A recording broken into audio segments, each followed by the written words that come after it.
assim como a data comemorativa da independência da Grécia, de 1821, país que são originários muitos dos que estão aqui.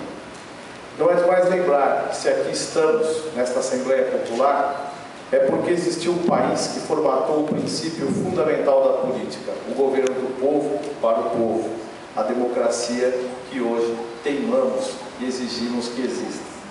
Confesso que ao propor aos meus pares a aprovação desta solenidade, eu fiz com muita emoção, pois desenhou-se na tela da minha memória os meus tempos de estudante secundarista, mais propriamente das aulas de História Universal.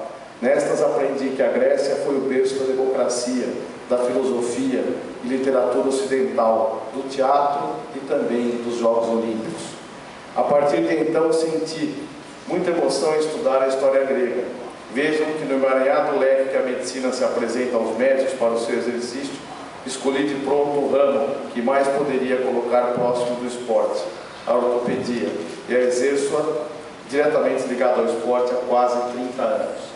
Minha mãe, professora Antônia, de português, de língua portuguesa, tanto insistia comigo para aprender sufixos, radicais gregos, prefixos gregos, para que eu pudesse entender a origem das palavras. Eu não imaginava que na minha medicina ia ser tão útil os ensinamentos da minha mãe, que eu imaginava no começo desnecessários. E foi no início desta profissão que ocorreu um fato digno de nota.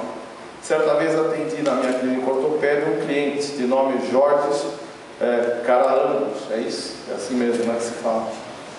E, por incrível razão, eu dei alta e não o vi mais. Claro, uma vez ou outra, e depois, há mais de 25 anos, isso passou a ser mais um paciente que eu tenho atendido. Mas, algum tempo atrás, eu tinha um número de celular de um jornalista importante de São Paulo, e eu precisava falar com ele, telefonei. Atendeu do outro lado, perguntei, fulano? Ele disse, não, aqui é o Jorge. Aí, desculpe, é o Marco Aurélio que está falando Cunha. E ele disse, quem? Marco Aurélio Cunha. Um momento, você, aquele e tal. Sou. Aquela história de telefone sem fio, né? Telefone cruzado, linha cruzada. Aí, foi impressionante. Ele atendeu, pedi desculpa porque estava errado, quando ele insistiu que me conhecia. Bom, essa conversa prosseguiu e aí eu refiz contato com o Jorge, começamos a falar sobre a comunidade helênica, eu participei de um jantar agradabilíssimo no meio de todos, enfim, por conta disso esse reencontro, e desse reencontro esta solenidade.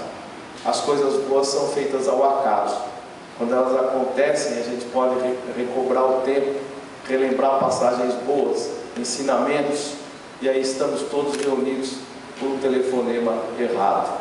A vida tem dessas coisas, certas coisas improváveis, bonitas, sem querer, acontecem as coisas melhores da nossa vida. Então, por isso hoje nós estamos aqui. Além disso, me lembra muito um atleta, Marcelo Veridiano, menino que começou comigo no São Paulo Futebol Clube.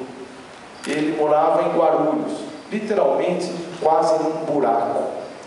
E eu, por sentimento, às vezes o levava de carro até lá, meio preocupado com a região, mas eu o levava até lá e nós ficamos grandes amigos. Sou padrinho da filha dele do primeiro casamento, fui seu padrinho de casamento. Ele era tão querido que todos os jogadores do São Paulo daquela época fizeram questão de ir ao seu casamento. Nós fomos num ônibus que mal conseguia chegar no lugar. O tempo passou, esse menino foi ao time profissional, foi importante. Depois foi negociado com o Bahia, quando o Bobô veio para o São Paulo, e o Bahia o negociou para a Grécia. Ele viveu lá há muito tempo, o primeiro casamento se foi, e um segundo casamento aconteceu com uma grega. Hoje ele tem 2 filhos, fala grego, suponho, melhor que o português que ele falava naquela época. Hoje é um cidadão grego que vive insistindo para que eu vá lá.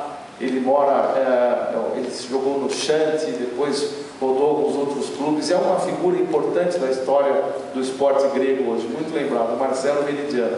Se procurarem no YouTube vão ver os gols que ele fez lá na Grécia. Hoje ele tem 40 anos e clama para que eu vá visitá-lo, para que eu fique na sua casa. Esse segundo casamento foi com uma moça da sociedade grega, de uma condição social muito boa, e tem dois pestinhas que quase destruíram minha casa outro dia quando foram lá, gregos claramente. Então essa cidade, ela é assim, eu relato esse acontecimento porque foi dessa forma que a gente se reencontrou.